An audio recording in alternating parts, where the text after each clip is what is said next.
नमस्कार, आप देख रहे हैं एसपीडी न्यूज। दिन भर की ताज़ा खबरों के लिए अभी सब्सक्राइब करें एसपीडी न्यूज और खबरों में आगे बढ़ने से पहले वीडियो को लाइक जरूर से करें। और इसी के साथ आज की पहली बड़ी खबर की बीजेपी नेता तजिंदर पाल सिंह बग्गा की मुश्किलें बढ़ी, मोहाली कोर्ट से गिरफ्तारी वारंट जारी। आपको बता दें कि भारतीय जनता पार्टी यानी कि बीजेपी के नेता तजिंदर पाल सिंह बग्गा की मुश्किलें बढ़ती हुई नजर आ रही है। बग्गा के खिलाफ मोहाली कोर्ट ने नया गिरफ्तारी वारंट जारी कर दिया है। मोहाली कोर्ट ने पंजाब पुलिस की साइबर क्राइम ब्रांच से तजिंदर पाल सिंह बग्गा को गिरफ्तार करके कोर्ट के सामने पेश करने को कहा है। आपको बता दें कि मोहाली कोर्ट से नया गिरफ्तारी वारंट जारी होने के बाद अब बग्गा पर गिरफ्तारी की तलवार फिर से लटकने लगी है। पंजाब पुलिस की टीम किसी भी समय बग्गा को गिरफ्तार करने के लिए दिल्ली के लिए रवाना हो सकती है।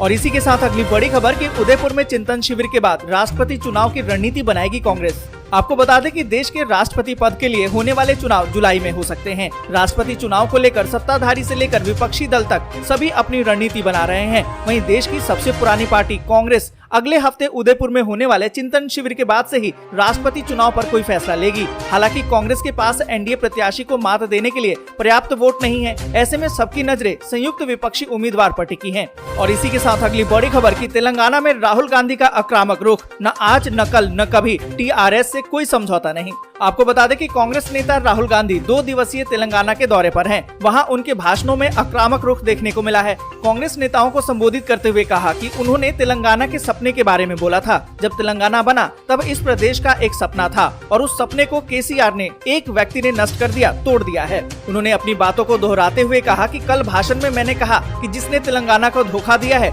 उसके साथ कांग्रेस पार्टी का कोई समझौता नहीं हो सकता है, न आज न कल न कभी। और इसी के साथ अगली बड़ी खबर की ज्ञानवापी मस्जिद के सर्वे पर भड़क गए अवैसी, कहा कि ये कानून का उल्लंघन, एंटी मुस्लिम हिंसा का रास्ता खोल रहे कोर्ट। आपको बता दें कि वाराणसी में ज्ञानवापी और श्रृंगार गौरी परिसर में अदालत के आदेश पर शुक्रवार को एडवोकेट कमिश्नर की अगुवाई में एक टीम ने ज्ञानवापी मस्जिद के बाहर से कुछ हिस्सों का वीडियोग्राफी और सर्वे किया।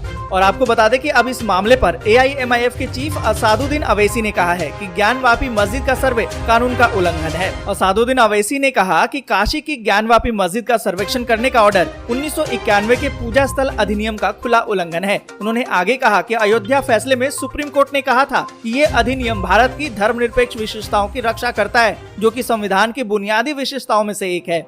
और इसी के साथ अगली बड़ी खबर की संजय राउत का निशाना, कहा कि महाराष्ट्र में शांति माहौल बिगाड़ने वालों को जनता ने दिया है जवाब। आपको बता दें कि महाराष्ट्र में धार्मिक स्थलों पर लाउडस्पीकर को लेकर जारी विवाद के बीच शिवसेना नेता संजय राउत ने विरोधियों पर करारा हमला बोला है। संजय राउत ने शनिवार को कहा कि महाराष्ट्र में शांति है, कुछ लोग राज्य के हालात को बिगाड़ने की कोशिश कर रहे थे, लेकिन लोगों ने उन्हें करारा जवाब दिया है। संजय राउत ने ये भी कहा कि लाउडस्पीकर को लेकर एक नीति बनाई जानी चाहिए। और इसी के साथ अगली बड़ी खबर के आर पार के मूड में है मुकेश सहनी, बिहार की सभी 40 लोकसभा सीटों पर चुनाव लड़ने का ऐलान। आपको बता दें कि बिहार सरकार के पूर्व मंत्री और विकासशील इंसान पार्टी यानी कि वीआईपी के अध्यक्ष मुकेश सहनी ने मोतिहारी में साल 2024 के लोकसभा चुनाव में बिहार के सभी सीटों पर उतरने का ऐलान कर दिया है। पूर्व पशुपालन और मत्स्य मंत्री मुकेश सहनी ने चकिया और मोतिहारी में वीआईपी पार्टी के जिला उपाध्यक्ष मनोज सहनी के आवास पर पत्रकारों से बात करते हुए इसका ऐलान किया। उन्होंने इस दौरान चुनावी रणनीतिकार प्रशांत किशोर के राजनीति में आने का स्वागत किया है और कहा है कि वो बिहार के बेटे हैं, युवा हैं, उनकी अच्छी राजनीतिक सोच है,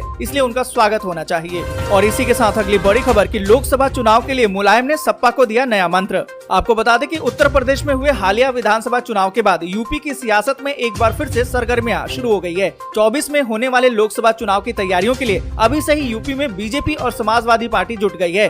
सपा लोकसभा चुनाव को बीजेपी बनाम सपा बनाना चाहती है। इसके लिए उसने कोशिश भी शुरू कर दी है। ये समझने के लिए आपको सपा संरक्षक मुलायम सिंह यादव की उस बात को समझना होगा जो उन्होंने शाम को पार्टी दफ्तर में अपने कार्यकर्ताओं से कही है। आपको बता दें कि मुलायम सिंह यादव ने कार्यकर्ताओं को संबोधित करते हुए कहा कि सभी 2024 में होने वाले लोकसभा चुनाव के लिए तैयार रहें। आपको बता दें कि पार्टी दफ्तर में मुलायम सिंह ने कार्यकर्ताओं को संबोधित करते हुए कहा कि सभी नेताओं और कार्यकर्ताओं को 2024 में होने वाले लोकसभा चुनाव के लिए तैयार रहना होगा। हमारी लड़ाई भाजपा से है, इस बार भी मुकाबला सपा और भाजपा के बीच में ही होना चाहिए। और इसी के साथ अगली बड़ी खबर की खाना पकाना हुआ और भी महंगा, घरेलू रसोई गैस सिलेंडर के दाम में 50 रुपए का इजाफा।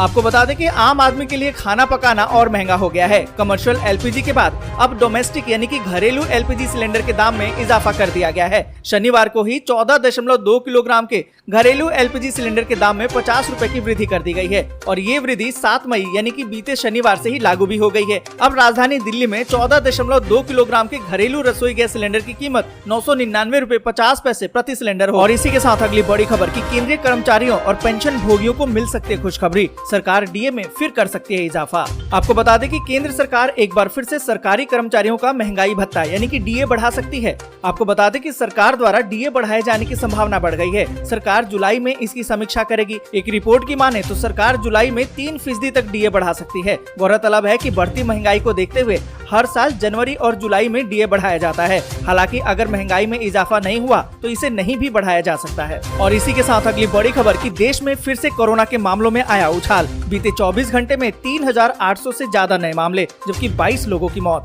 आपको बता दें कि देश में एक बार फिर से कोरोना के मामलों में तेजी दर्ज की गई है। बीते 24 घंटे में देश भर में 3805 नए मामले दर्ज किए गए। इस दौरान 3168 मरीज ठीक भी हुए हैं, वहीं 22 मरीजों की मौत हो गई है। देश भर में एक्टिव केस की बात करें तो 20,303 हो गए हैं। और इसी के साथ अगली बड़ी खबर की कोविड-19 की चौथी लहर का खतरा बढ़ा। तमिलनाडु में 72 छात्र और स्टाफ हुए पॉजिटिव। यहाँ पर आपको बता दें कि कोरोना वायरस संक्रमण का खतरा एक बार फिर से बढ़ रहा है। तमिलनाडु के मेडिकल कॉलेज में 4 दिनों के दौरान 72 लोग कोरोना पॉजिटिव पाए गए हैं। हालांकि इसमें कितने कॉलेज स्टाफ के लोग हैं और कितने स्टूडेंट्स हैं, इसकी पुष्टि होनी अभी बाकी है। इससे पहले चेन्नई में 34 मामले मिले थे और चेंगलपट्टू में 16 मामले। अब 6 मई तक 474 एक्टिव मामले हैं। और इसी के साथ अगली बड़ी खबर की दिल्ली में बीते 24 घंटे में मिले हैं 1600 से ज्यादा नए मामले। सक्रिय मरीजों की संख्या भी 6000 के पार। आपको बता दें कि दिल्ली में बीते 24 घंटे में कोविड-19 के 1656 नए मामले सामने आए और संक्रमण दर 5.39% पर रही है। इस दौरान संक्रमण से किसी भी मरीज की मौत नहीं हुई है। और साथ ही आपको बता दें कि स्वास्थ्य विभाग के मुताबिक दिल्ली में 6096 उपचाराधीन मरीज हैं। और इसी के साथ अगली बड़ी खबर की केजरीवाल सरकार का बड़ा फैसला। दिल्ली में अब इन लोगों को ही मिलेगी मुफ्त में बिजली। आपको बता दें कि दिल्ली में 1 अक्टूबर से बिजली पर सब्सिडी स्वैच्छिक होगी। सिर्फ उन्हीं लोगों को सरकार सब्सिडी देगी जो सरकार से इसकी मांग करेंगे। आपको बता दें कि सरकार चुनाव करने का विकल्प सभी बिजली उपभोक्ताओं को देगी, यानी कि आपको इसका सबसे पहले चुनाव करना पड़ेगा कि आपको बिजली की सब्सिडी चाहिए या नहीं। अगर आप उसमें इसका चुनाव करते हैं तभी आपको बिजली मुफ्त में मिलेगी। और इसी के साथ अगली बड़ी खबर की घर खरीदारों की बढ़ गई है टेंशन। अब HDFC बैंक से भी होम लोन लेना होगा महंगा। आपको बता दें कि हाउसिंग लोन देने वाली कंपनी HDFC लिमिटेड ने भी लोन पर ब्याज दर में इजाफा कर दिया है। यहाँ पर आपको बता दें कि HDFC लिमिटेड ने अपनी मानक उधारी दर में 0.30% की बढ़ोतरी कर दी है। इससे बैंक के मौजूदा और नए दोनों ग्राहकों के लिए कर्ज अब महंगा हो जाएगा। HDFC लिमिटेड की तरफ से दी गई जानकारी के मुताबिक ये बढ़ोतरी 9 मई से प्रभावी होगी। और इसी के साथ अगली बड़ी खबर की मारियोपोल से सुरक्षित बाहर निकाले गए 500 नागरिक। UN प्रमुख के हस्तक्षेप के बाद हो पाया ये संभव। आपको बता दें कि यूक्रेन के शहर मारियोपोल में रूस और यूक्रेन के सैनिकों के बीच में जबरदस्त जंग जारी है। इस बीच यूक्रेन ने वहां से 500 नागरिकों को सुरक्षित बाहर निकाला है। यहाँ पर आपको बता दें कि राष्ट्रपति कार्यालय के प्रमुख ने इसकी जानकारी दी है। इसके साथ ही मारियोपोल और स्टील प्लांट में यूक्रेनी नागरिकों को बाहर निकालने का काम किया जा रहा है। आज के लिए बस यहीं तक। वीडियो आपको अच्छी लगी हो तो लाइक और शेयर जरूर कर दें। अगर अभी तक आपने चैनल को सब्सक्राइब नहीं किया है तो सब्सक्राइब जरूर से कर लें।